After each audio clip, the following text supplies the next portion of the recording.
Gratitude. Gratitude to God for taking me to America. Hello guys, welcome back to my channel. So in today's video we are going to be reviewing another Ruth Kadiri's production named Sapa meets Japa. In this movie you are going to be meeting Ejike and Stella. They happen to be dating each other. Ejike is a bus driver while Stella is a tailor. Here Ejike just came to inform his girlfriend that a customer took him on a charter and paid him huge amounts of money, and he decided to take his girlfriend on a good treat to a very nice restaurant. Baby, I'm well loaded. Here they are enjoying themselves. Ejike also told the girlfriend to order for more plates for them to carry home, as he wouldn't want her to enter kitchen this night. Later on, a bill of 24,000 naira was brought to them to pay. Ejike was so surprised as to how the bill got to that amount. He also told the girlfriend that he made just 10,000 naira from the charter. The girlfriend in return was so mad and pissed off as to how he would even think that a restaurant like this would be that cheap. Later on, the management of the restaurant seized the girlfriend's wig and slippers in return for the payments they were not able to complete. When they got home, Ejike continued pleading with his girlfriend to forgive him, and he also promised to make sure that he gets back her wig and her slippers after he must have made some money from his bus driving work the next day. The next day, Stella was outside washing clothes when her neighbor Juliet passed and noticed that she left her dirty clothes on top of her generator, and that was how they started exchanging words, which led to a fight between Stella, Juliet and their boyfriends. Few minutes after the fight, Stella was seen shouting at her boyfriend for allowing Juliet's boyfriend to beat him up. In her way, she said, "Big baby, even a fly can beat you." Most times, Stella loves to refer to her boyfriend as Big Baby. That same day in the night, Stella was seen still awake, all in the name of thinking of what she's going to do to Juliet because she felt insulted by her actions. The next morning, Stella was told by Mr. Stanley, a tenant in the compound, that Juliet have traveled to the UK and that she even gave out most of her properties to the neighbors, and that Stanley, was opportune to get the generator.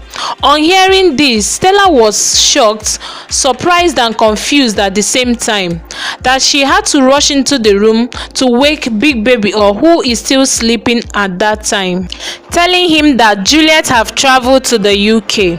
In her way, she said, "If Juliet, when me and you join hands together, beat go fit travel, why we no go fit travel comot for this country?" At this point, Stella already made up her mind that she must japa comot for the country. In another scene, Stella was seen taking measurements of her friend Gbemi. At some point, they started discussing about the japa matter. Stella said that the one wey pain her pass na the big Jane wey Juliet get mind give stand for their compound. "I told Basi about our japa plans," Ejike said. "And what did he now say?" Stella asked. That was how Ejike told Stella that he got an agent number through his friend Basi, and that first thing tomorrow morning they are going to head to the agent's office to start processing their japa plans. In the agent's office the next morning, Ejike and Stella were asked to pay 10,000 naira in order to get a form which they are to submit in 2 days' time. "Oga, 10,000 naira is too much now. Abeg, fear God." That was Ejike speaking. Ejike tried to bargain, but Stella persuaded him to pay the money, and that was how they got the form. Agent Mark also advised them to try and learn American English as well as French in order to help them to balance well when they get to the country. On their way home, Ejike and Stella decided to watch more of American movie in order to help them learn faster. That same day in the night, Ejike and Stella was seen watching American movie, but due to the fact that they couldn't understand anything, they gave up and decided to contact Gbemi, Stella's friend, to look for a teacher who is good with American English to teach them. The first one we call America. If you want to pronounce it America, you open your mouth wide. That is the voice of the American tutor hired by Ejike and Stella to teach them American English. You can see that they are really taking this their Japa of a team very seriously. In the next scene, you can see Stella dressed in American style while coming out of her apartment. In her way, she said, "The weather is too cold, it's too cold, bro." Stella feels that she needs to start dressing and behaving like American people so that she don't find it difficult to do that when she travels. On her way, she met her landlord, who find it difficult to believe that she can dress in such attire, even considering the weather, which is so hot. Landlord, I'm way out of your league. Rurally out of your league. On their next visit to the agent's office, Agent Mark was very happy to see them. According to him, he said that he loves clients that are very serious with their Japa plans. And he said that their next step is to pay for their passports, which will cost them 100,000 naira each. Ejike was very surprised and mad at the same time, as he didn't know that traveling out will cost them that much. On getting home, Ejike made up his mind to forfeit the Japa dream, but after much persuasion from Stella, they decided to sell Stella's jewelry box, which she sold to her customer, who bought it at exactly 200,000 naira. Here, Stella served her boyfriend burger and veg for dinner. According to her, that is American food. She feels that they should start introducing American meals to their menu, but her boyfriend didn't buy the idea. Early the next morning, Ejike and Stella were seen as they headed to the agent's office with their luggages because they thought they've completed all the payments they needed to make for their Japa plan. But on getting there, they were surprised to hear that they needed to pay extra 1 million naira for their visa. On hearing this, Ejike decided to give up totally for their travel plan. Later on, Stella suggested that Ejike should sell his boss for them to use the money and pay for their travel visa, but he refused, and Stella decided to leave him and stay with her friend Wemi. Though Ejike pleaded with Stella to come back home, but it seems her mind was already made up because she refused. On her way to her shop one fateful day, she saw a notice that you can get an American visa without an agency fee, and she decided to put a call across the number that was written on the flyer. Stella went ahead to meet the guy she spoke to over the phone, and that was how they started processing both her passport and her visa. You can see how happy Stella was when she saw that her passport was ready. In her voice, she asked Prince Will, "What can I actually do for you?" But Prince Will gave her a kiss on the forehead. It seems like he wants something else from her apart from the visa stuff. Prince Will went ahead to ask Stella out, and she accepted.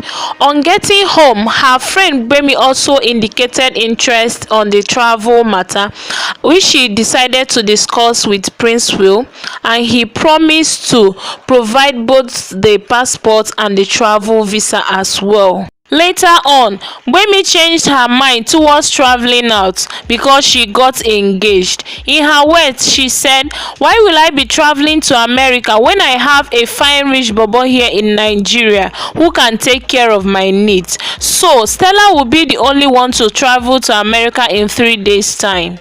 Ejike later came back, pleading with Stella that he already sold the car. That was too late because at the time he came back, Stella had gotten her visa and will be traveling the next day. In another scene, you can see Prince Will reporting to his madam that one of the girls backed out, but was told to find a replacement unless he wants to lose his pay. At this point, I can already sense something fishy in this whole travel plan.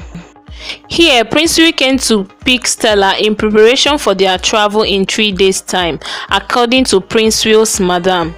After the introduction, she was taken to her room. Prince Will told Stella that he will be joining them in a week's time because he has some businesses to handle before that. On getting downstairs, Prince Will received his payment for the job he had done. In his voice, "But madam, we agreed on a raise when I deliver." And his madam replied, "You will get a raise when you meet up with your target and the deadline." Gratitude. Gratitude to God for taking me to America. Chicken. After dinner, Stella was seen in the kitchen with another girl who was meant to travel with them, discussing, and that is how she got to find out where they are going and what they are actually going there to do. The girl went ahead to tell her that her boyfriend Prince Will lied to her, and that is how he normally do in order to deceive girls and gain their trust. You can actually see how tensed up Stella is when she heard that they are going to Italy to do prostitution for Madame Adeze. Stella tried to contact her friend Gbemi to tell her the situation she found herself to, but on trying to do that, Madame Adeze entered and seized both her phone and her bag and instructed the security man to get them burnt. The other girl, Helen, on a second thought, decided to help Stella escape. So she went ahead to bribe the security man with sex, and that was how Stella was able to escape from Madame Adeze's house. Stella's friend Gbemi was really happy that her friend came home safe. She went ahead to tell her that Agent Mark got arrested because he owed a lot of people. Stella went ahead and pleaded to Ejike for forgiveness, and she was forgiven. Ejike, on the other hand, was given a bus for hire purchase. And that brings us to the end of today's review. Please, if you are new to my channel, do not forget to subscribe, like, comment, and also hit the bell notification so you know when we post a new video. Bye.